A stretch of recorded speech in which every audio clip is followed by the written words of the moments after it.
What are your memories of your matches with Ron Garvin? I wished many times I'd have just found a building to jump off of. He liked to kill me. It was, I don't know what to say. It stands out. I mean, there's a few guys that stand out. I mean, there's Buzz Sawyer. You know, I've been in fights with him that were just brutal. Ronnie Garvin is another one. Besides being just a great wrestler, Ronnie Garvin could stretch you with just his legs and just stand up over you, and he'd have you hooked with just his legs. His arms would be free. Slap you in the face, you know, chop you till your chest bled.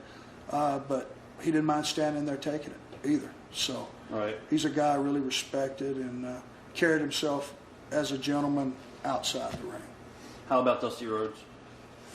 Again, most charismatic guy I ever been in the ring with. He could talk him into the arena, and when he got him there, Dusty could perform. And for a guy his size, you know, to have that much charisma, you never, you know, there was always, and I was never one of the guys because, let's face it, like I said, I didn't have one of those great bodies either. There was always the downside of Dusty's body and the fact that he wasn't in shape. When the bell rang, you never saw Dusty Rhodes' body. You saw this charisma that loomed around him, and he hooked the crowd and he held them in, held the bell.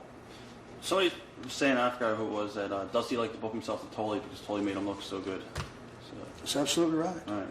Yeah. What about Nikita Koloff? Again, Nikita and I butted heads a little bit at first.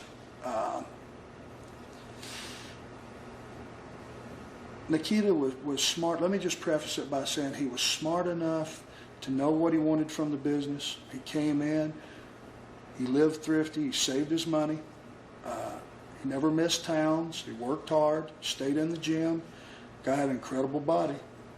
He had an incredible look. His intensity was up.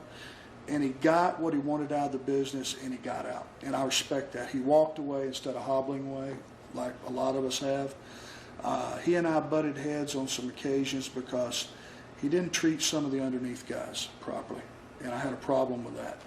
I think he's had a change in heart lately, but in that particular time, there was a couple of verbal instances where he would come on the plane late, the private plane, and there'd be someone sitting there, and he'd order an underneath guy to their seat or something, and that didn't gel